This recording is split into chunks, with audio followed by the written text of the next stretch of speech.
Welcome back, everybody. We're going live again. In these times, immune health is more important than ever.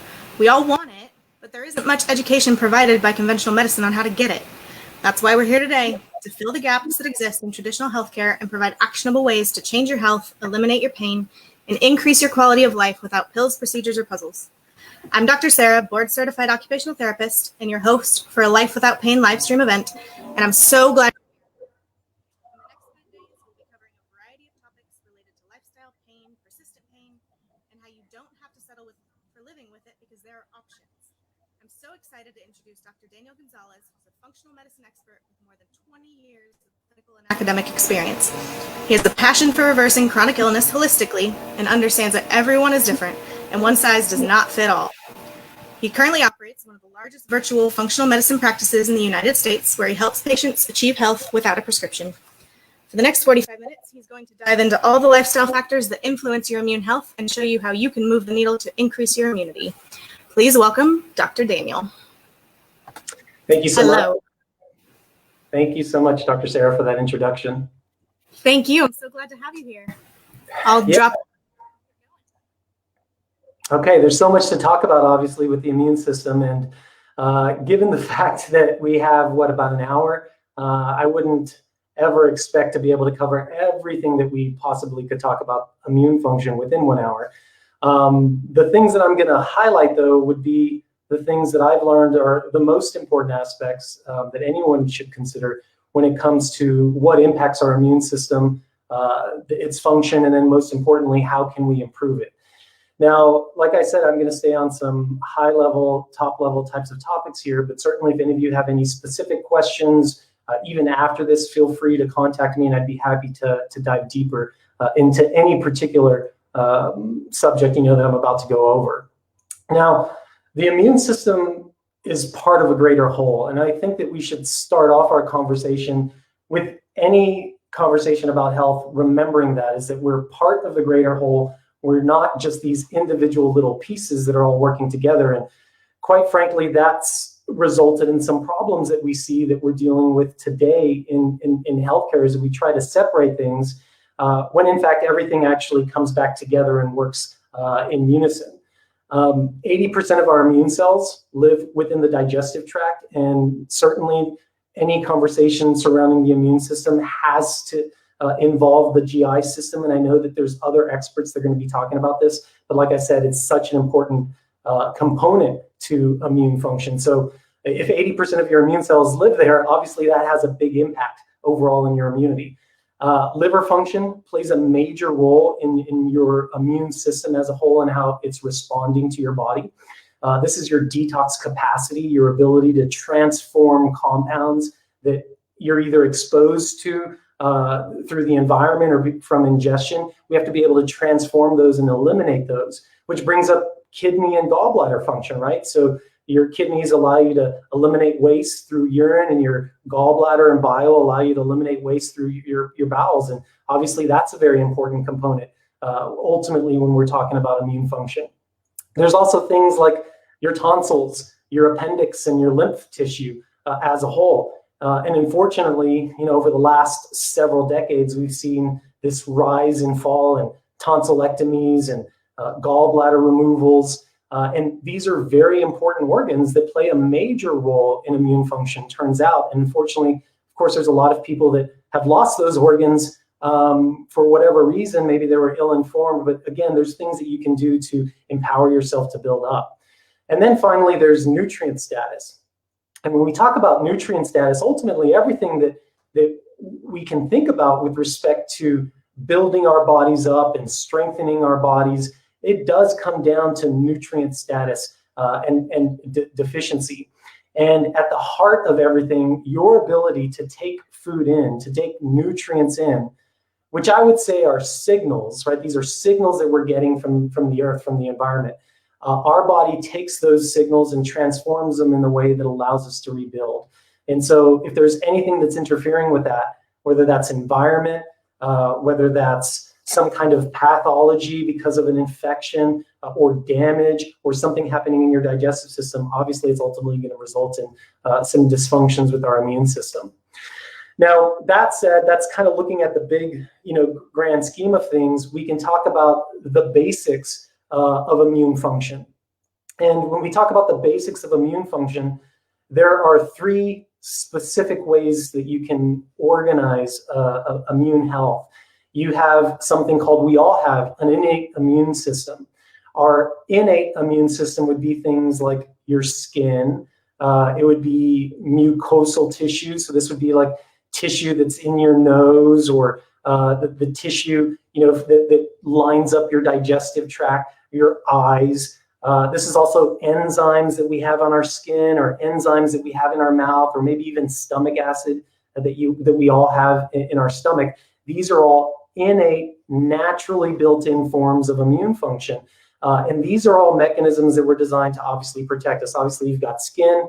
Your skin protects the inside of your body from the outside world, and there's a lot of mechanisms there that are very important for doing that. So that is what's called your innate immune system, something that all humans really share as a whole.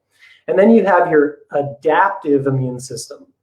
And the adaptive immune system is very complex. This comes down to genetics. So certainly how your parents lived, how your grandparents lived, which is epigenetics. The environment that you were born into, the environment that you grew up in, and also your life experience. All of these things will eventually mold and change your immune system to be highly personalized or adaptive for your body. And so this is where, again, when we talk about immune function, we have to be looking at those systems. Do you have an innate immune system that's driving dysfunction or driving health? Do you have an adaptive immune system that's driving, again, dysfunction or health? And so really understanding those mechanisms are super important.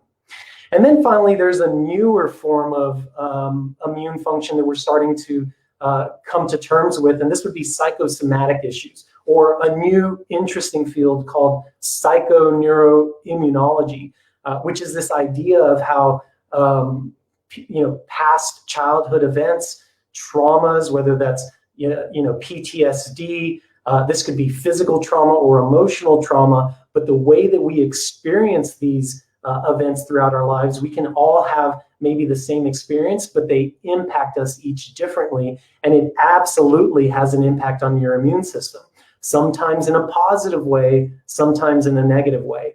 And this is really what makes the immune system so difficult to work with, because not everyone is the same, right? And we could all be involved over the last 3 months through this pandemic.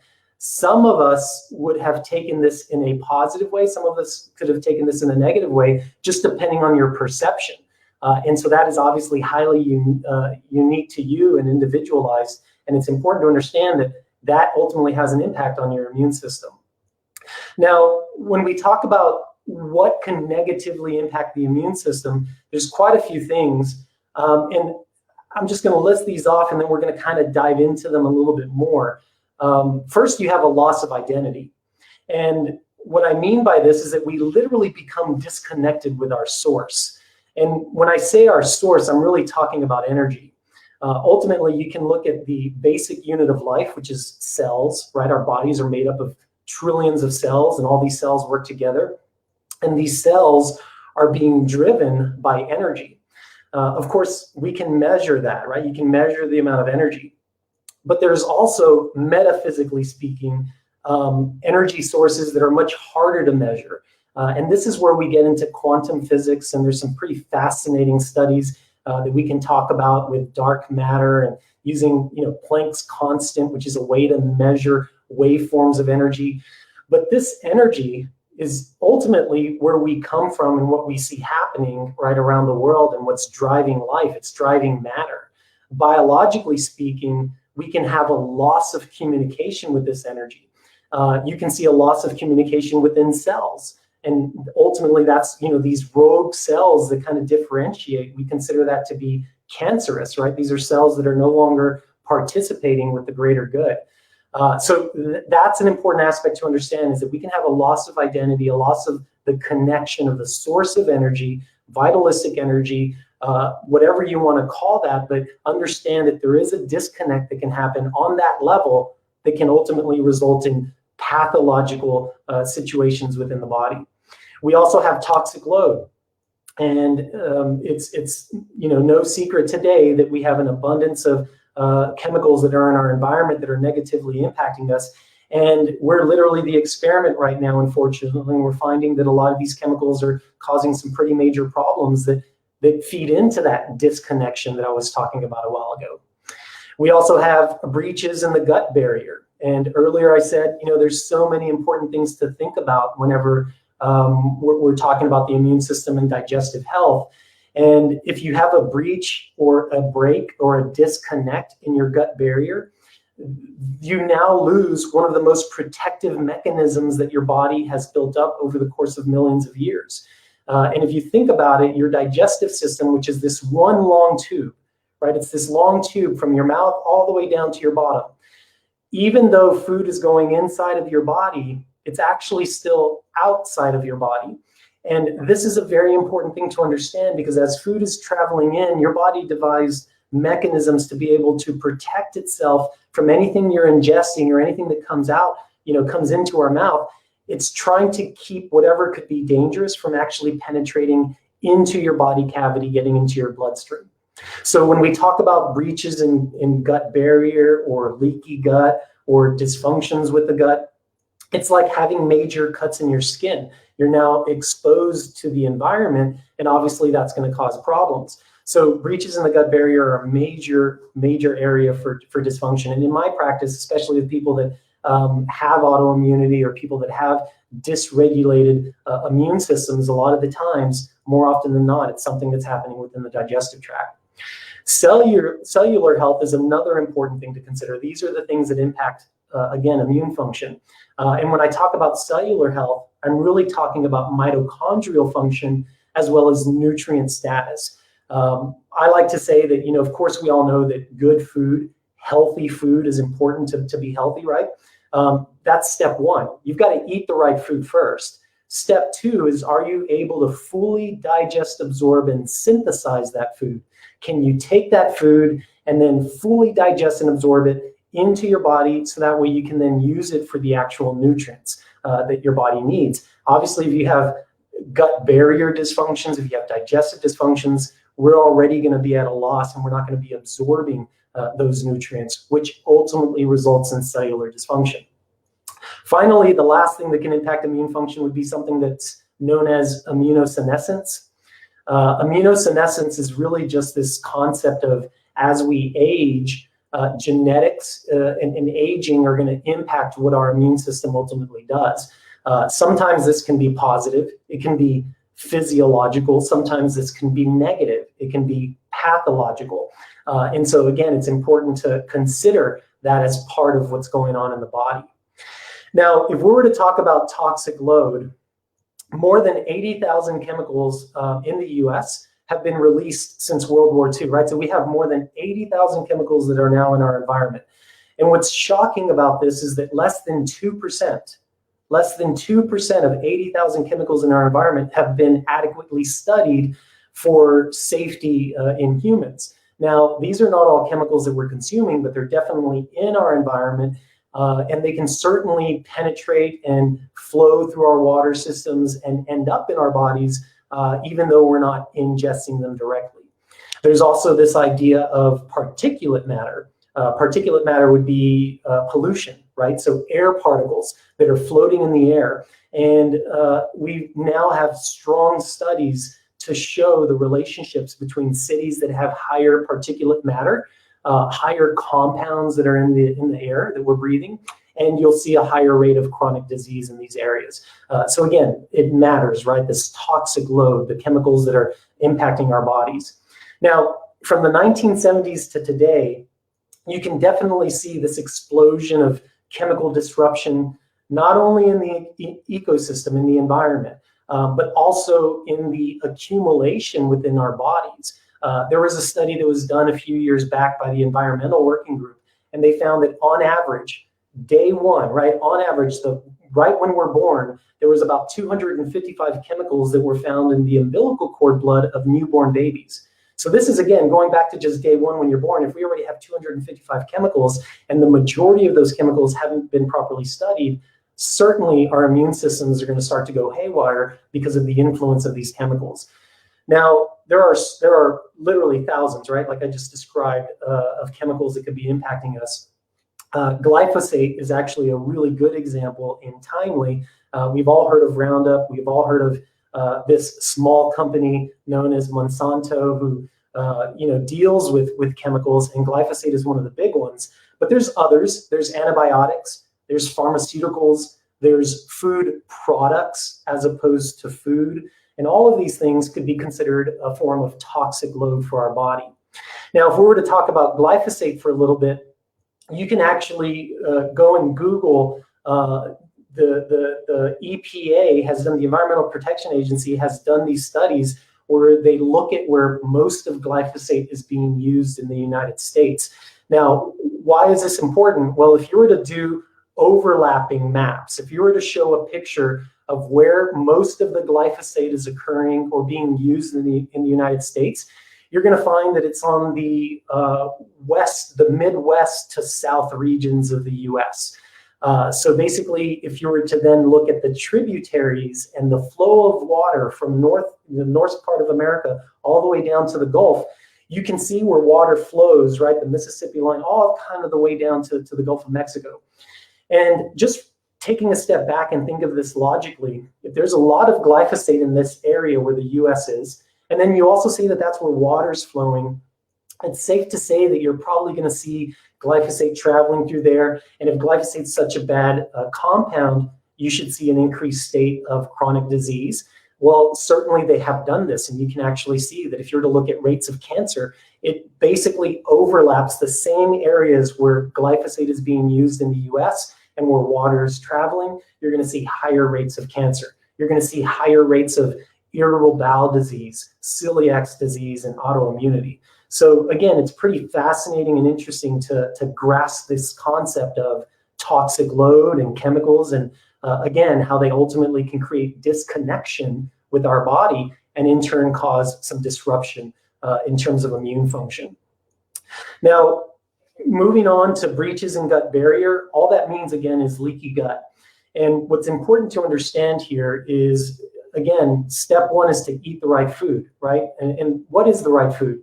Well, a healthy combination of good, healthy plants that are not sprayed with herbicides and pesticides, plants that are naturally grown in a healthy environment, where the soil is super healthy. So that means these plants are going to have all the nutrients they need. So when you eat it, you're getting those nutrients. So healthy plants, and then you also have a good combination of healthy meats. And this would absolutely be meats that you're getting, again, from maybe hopefully a regenerative agricultural farm or a grass-fed farm, right? Not these industrialized, commercialized meat plants where these animals are just sick, which means that when you eat them, it's obviously going to contribute to sickness. That is step one, is getting the right food from the environment into your body. Step two is being able to fully digest and absorb it. And depending on how you've lived throughout your life, there are certainly instances where people could be eating all the right foods, but because of their exposure to antibiotics, because of their previous exposure to maybe any kind of pharmaceutical that they're on, even vaccinations, there's a number of things that you could have been exposed to that could have created disruption within your body. So now you have somebody who's frustrated because they're eating healthy, but they're not fully digesting and absorbing it. And this is, again, where breaches in your gut barrier or dysfunctions with the gut absolutely contributes to immune dysregulation. And I would argue that any immune system that is not functioning at 100%, the gut is where we should check first. That is definitely the first system that needs to get corrected or at least investigated.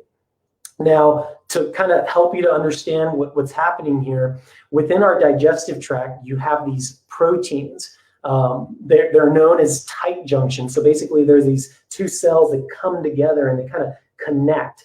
All leaky gut is basically there's a separation of those proteins. So when you're eating food, right, if you don't have that, if things are connected, everything passes through normally.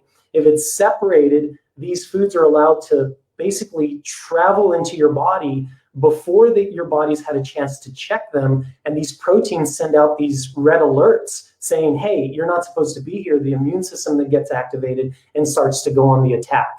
And so that is what leaky gut is. It's just this disruption in these cells. And again, that can happen from a number of factors. Mainly, I would argue, toxic load.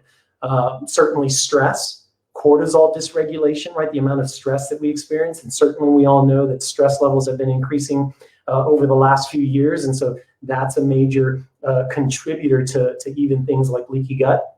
And then there's other factors such as overgrowth of bacteria that maybe should not be in your body. There's an overgrowth of fungus. There's an overgrowth of parasites. So there's a number of organisms that could take hold within our system that then create dysfunctions. And ultimately, because it's happening in your digestive system, that is where, again, most of your immune system lives. And so that's why you can start to see things manifest superficially that we could call autoimmunity, but it's happening from within the digestive tract. So that would be a very big part of what's happening with immune dysfunctions as a whole.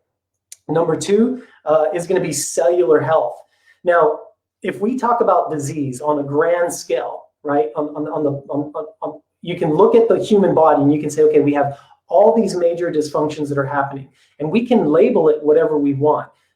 We could say that you have high cholesterol. We could say that you have type 2 diabetes. We could say that you have celiac or multiple sclerosis. Whatever it is you want to call it, all of that literally will eventually come back to dysfunctional cells.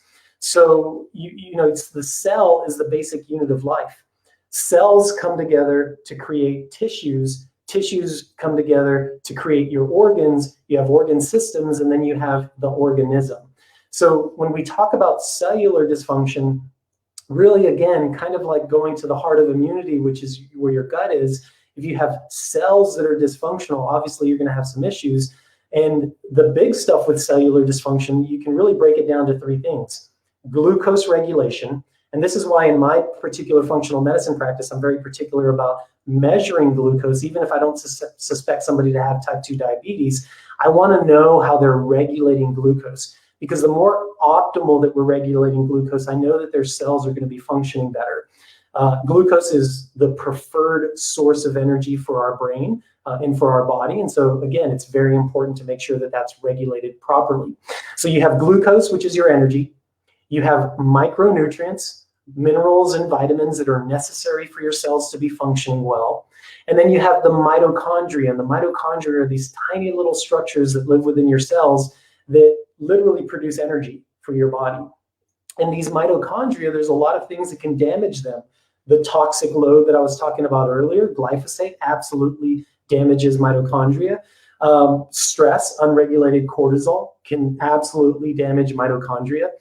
Poor food choices, right? So nutrient depleted foods that are grown from lands that are not healthy, or animals that are grown in places that are, you know, not the best, right? To create a healthy animal. That is a great way for you to become nutritionally deficient. And if that happens, your mitochondria are going to suffer, and eventually the cell's going to stop functioning the way it should. And then again, ultimately, that's going to contribute to a bigger problem. And then finally, you know, if we talk about immunosenescence, there's certainly things that you are out of your control, such as aging. But it's important to understand that just because you're aging doesn't mean that you're just going to have a faulty immune system. There is absolutely a number of things that you could be doing to be building up your reserves. I call this metabolic reserve. So the same way that, you know, osteoporosis, right? We all know that as we age, we're going to start to lose bone density. A lot of times you'll have a female who's really not concerned about it until they're in their 50s or their 60s. If they have done a poor job of building up reserves throughout their lifetime, well, yeah, that's going to be catastrophic towards the end. The best time to build up your reserves would be in your 20s, meaning you're building up bone density. And then whenever you hit menopause, it's going to slowly start to top off, but you build up a reserve. So we need to always be thinking about that with respect to our health. Are you building up nutritional reserves in case something attacks your body where you start to use up all these nutrients and you never want to become deficient? Are you building up your gut on the regular basis, right? Not just waiting for a symptom to come, but are you purposely building it up and trying to enhance it to create a bigger reserve so that way you're not just at the threshold. I would say that most people in the US, they're in a position of what I call false wellness, where they don't have any symptoms, so they assume that they're healthy, right? Just because you're not sick doesn't mean that you're healthy, and that's an important thing to understand. And most people basically live their lives that way, where you get up, you kind of, ask yourself, how am I feeling? If I feel good, if I don't have any symptoms, then I'm healthy. That is false wellness. Just because, again, you feel good doesn't mean that you're healthy. We should always proactively be building up our body in a way to build up reserves, so that way, in case stuff happens, we're never going to be right at that threshold where something's going to knock us off. So very, very important concepts to understand. Now, what are some ways for us to build up immune function? Well, taking everything that I just talked about as a whole, if we were to take all those concepts, toxic load, cellular dysfunction, nutrient deficiencies, leaky gut, right, or barriers in gut, in our gut barrier, right, gut dysfunctions. If we take all that into consideration, you could really put together a good action plan towards building up immunity. Number one at the top of the list is going to be to reduce inflammatory triggers. Now, I would say that right now the biggest source of inflammation is going to be coming from our environment. Literally, the environment that you live in, how clean or pristine is the city that you live in. The other thing is going to be through food. Those are two of the biggest ways that we could cause inflammation to occur within our body. It's going to be poor food choices. It's going to be the environment. The one that you have the most control over that is obviously your food. And when we talk about food, it's not enough really just to be thinking about, eating clean, right? You really have to think about where your food is coming from. Is that food grown from soil that is healthy? Is that steak that you got, did it come from an animal that was healthy? So the source of your food matters, because there are clear differences between some of these commercialized foods that we can see that we buy in the grocery store and the nutritional content in that food versus foods that are grown in a more sustainable way. And so again, that would probably be on the top of the list in terms of ways to reduce inflammation. Second is going to be to optimize your essential fatty acid ratio. And what I mean by this is really making sure that you're getting enough good, healthy fats. Really what you'll see is that from the standard American diet, it's just loaded with a bunch of bad fats, and that throws off our ratios of good fat, which means that if somebody's following a standard American diet, they have to be consuming a whole lot more of these good fats in order to balance things out. And failure to do that is just going to spike inflammation within the body, which is going to cause your immune system to go on red alert. So obviously not following a standard American diet is number one, and that's why I said food is the most important thing. But then if you just want to make sure that you're doing everything you can and that you're optimizing from a food standpoint, I would go ahead and take the extra step to identify your levels of essential fatty acids in your body. How many good omega-3 versus omega-6 fats? That's an important ratio or marker that you can actually get tested for.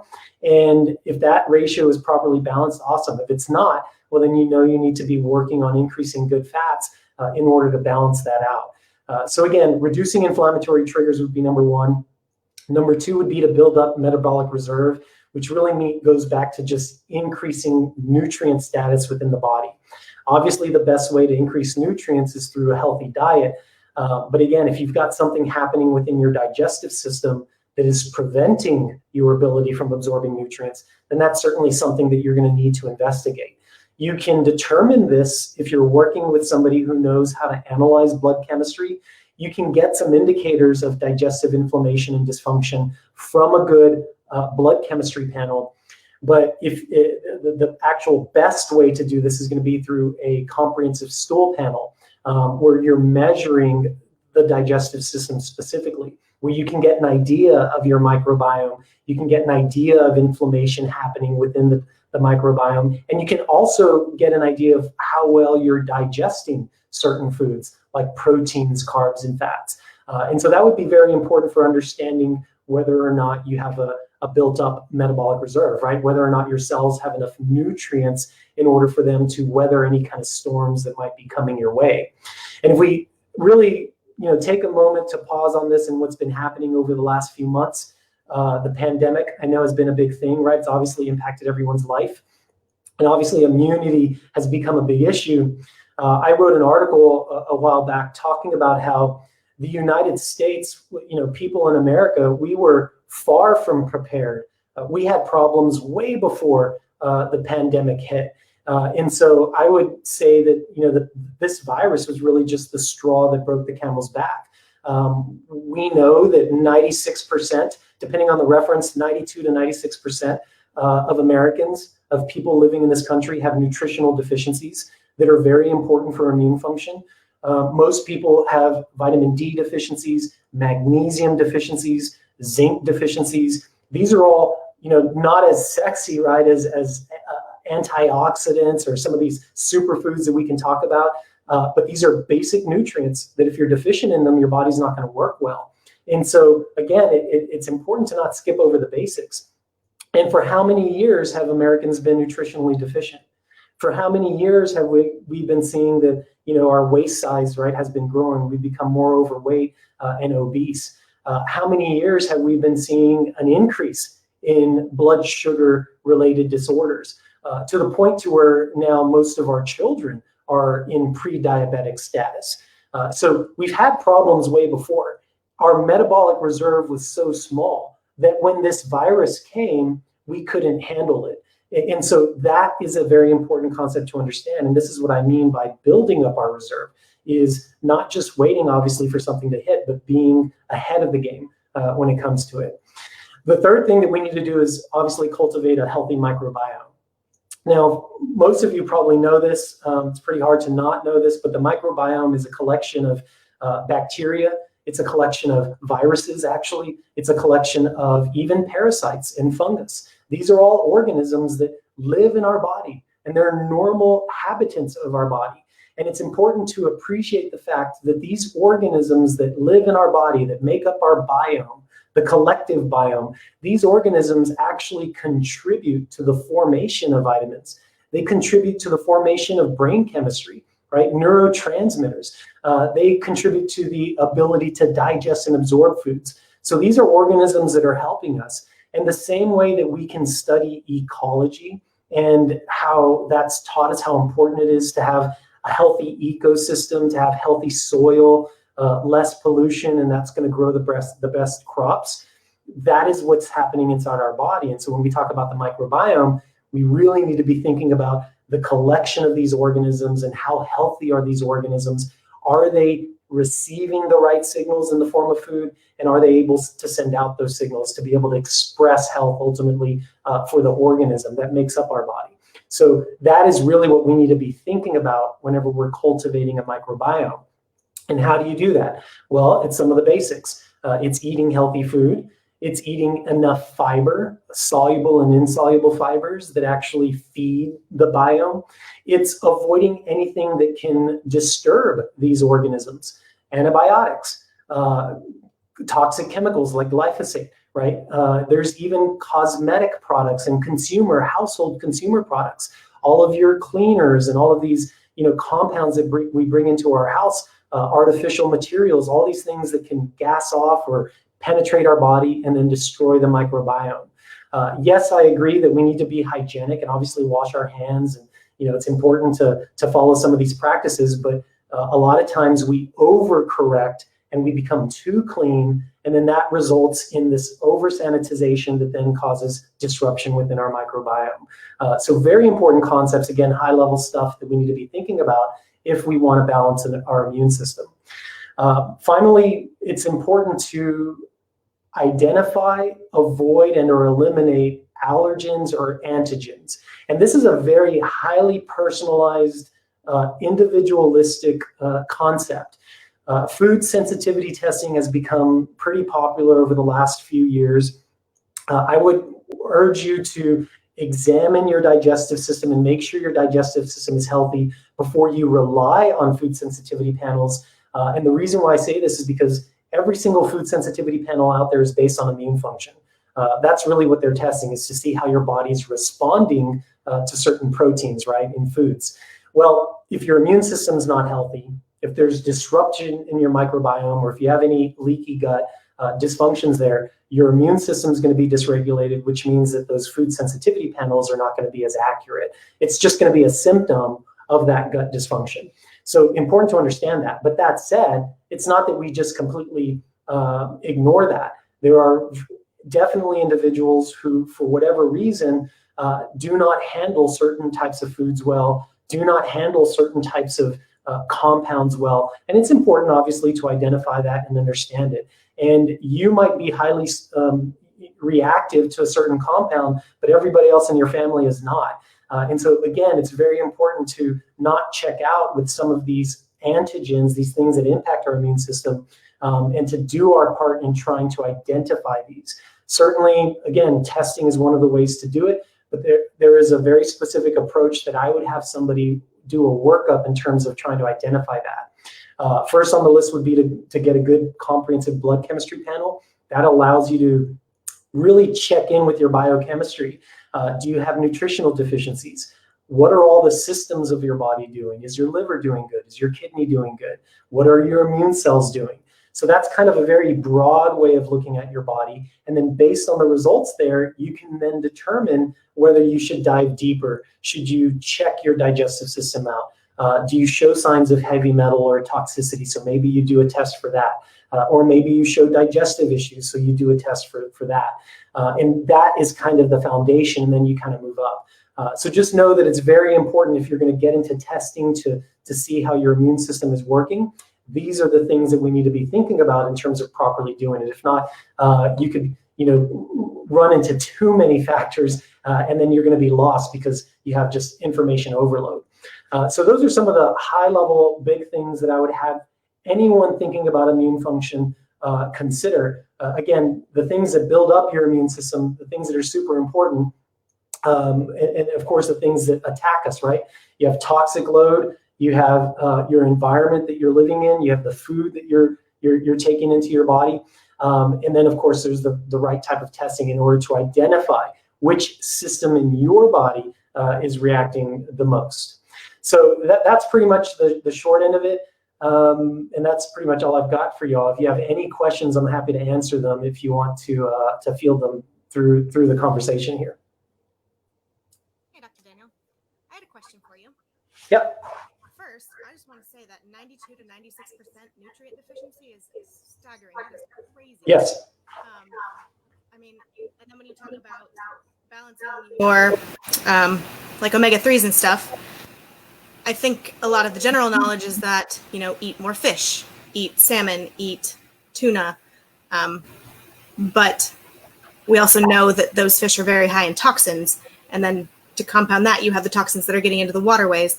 So how do you balance adding more of those good oils versus, the omega-6s and omega-9s that are prevalent in American diets, right, with keeping your toxic load down? Yeah, so that's a very important question to consider. Again, it ultimately comes down to the source, right? Now, unfortunately, and this is the problem, what we see manifesting right now with a lot of these imbalances in good fats and bad fats, that itself is a symptom of the major problem of us outsourcing our food. So, as a society, we have gone away from growing our own food and having a way for us to get food within our location, right, where we live. Because we outsource it, we no longer have the responsibility or the control of where that food is coming from. So I would argue that that's the major problem, right, is that we need to kind of bring food and the way that we grow food back into our lives. Most of us don't do that. And I know that's a big task to do, right? Starting a farm in your backyard is probably not the easiest thing for most people, but the honest answer is that is the best. If you're buying your fish from some kind of fish farm, you have no control over what that farm is doing. Certainly you can look for healthier sources, right? So you can go to like the Environmental Working Group's website, and they've done a pretty good job of saying this year, these are the types of fish that are healthier, and they readily have lists of foods that are good and bad. And that changes from year to year. So right now, I would say that that's the best that we can do, is really just try to find healthier sources of where we can buy our meats or our fish that naturally have a better balance of these foods. I don't know if you're familiar with this, but they've definitely done studies on, let's say, grass-fed beef. You can look at the ratios of the different types of fats in that beef versus the ratio in fat in foods that come from commercial farms. They're completely different, right? So even just doing that, and I always recommend to my patients, if they're going to invest in, in buying organic or grass-fed, I would say put your dollars into meat if you're a meat eater, because you can't wash your meat, right? Your vegetables, if it's got tons of toxins and all kinds of stuff, okay, at least you can wash that and try to minimize damage. But meat, it is what it is. And so that's much harder. But it's a big problem. And, I'm definitely a big fan of Dr. Mark Hyman and his whole push right now with regenerative agriculture. And, when he speaks to the health problems that we have in this country, and how it does come back to how we are growing our food, not just how you pick your food, right? Going to the store and getting healthy food, but literally where that comes from. Because as you know, even the food that we have in our store, it can say organic, but it's not 100% organic. And so if it comes back to the farmlands and our farmers start to grow actual food for us, I think that's the most important thing. For right now, if I were to identify that somebody had some major deficiencies, you bet I would recommend a good high quality form of supplement, right? Oil that we know is clean, that we know that doesn't have heavy metals or anything like that. And that's how we could treat it in the short term. But the long-term goal is obviously going to be to get back to a healthier source of our food. Awesome. You have a question on Facebook. Somebody asked, can you help bariatric patients since they're not absorbing all nutrients? Yeah, so that's a great question. I do have a number of patients that had bariatric procedures done. What I would say, the first step is to always get a check, right? So you want to see what your body's doing. I have patients that had that procedure done that don't have any signs of nutritional deficiencies. And then there's patients that have massive deficiencies, even though they're on high quality supplements. And, so there's a number of factors that you have to look into. Again, it always comes back to, when you think of our digestive system, that is ultimately the interface where we're going to be absorbing nutrients. And so if there's anything that's impacting the digestive system negatively, whether that's infections, whether that's toxic load, obviously you could be putting in the best food in the world, but you're not going to absorb those nutrients. So you have to determine, one, what is your status, right? So just simply get a test and see, are you deficient, or do you have normal nutrient status? If you were deficient, you begin asking the question, why? Is it a gut issue? Is it a liver issue? Where is the stopgap that's creating that? But every situation is going to be unique. Obviously, we're all a little bit different. And even within the population of patients that have that procedure, there's going to be individualized recommendations, because those people are different. They come from different backgrounds. Their genetics are different. Their ability to digest and metabolize foods are different, and their microbiomes are different. Awesome. I don't see any more questions, so. All right. Well, it's, I did provide, I know that you're going to offer a free gift, and there is some information that if you want to dive a little bit deeper, you want to kind of get some additional information from some of the stuff that I touched up on, you can certainly, download that ebook. And I'm also offering free consults for anybody that has additional questions that they want to meet with me. I'm happy to do that. And then for everybody that opts for the ebook, I'm going to throw them into we're going to have a raffle to give away a free glyphosate test. Awesome. This is a kit that you can do at home. You can measure to see how much glyphosate you have in your body, and at least kind of gives you a heads up on that. Awesome. And if you guys are looking for that link, the freebie links will go out with the emails for the replays at the end of the day, I believe. If it's not the end of the day, it'll be following the event. So if you don't see those links yet, don't worry, because they're going to be coming. And so I think that's it. Thank you so much for coming and speaking. That was You bet. great information. Okay, you bet. All right. I'm looking forward to hearing all the rest of the speakers. You have a great day. Thanks, you too. Okay, bye-bye. Bye. All right, guys. That was Dr. Daniel. Fantastic. And there's more coming. We'll be back at 5 o'clock, so I hope to see you then.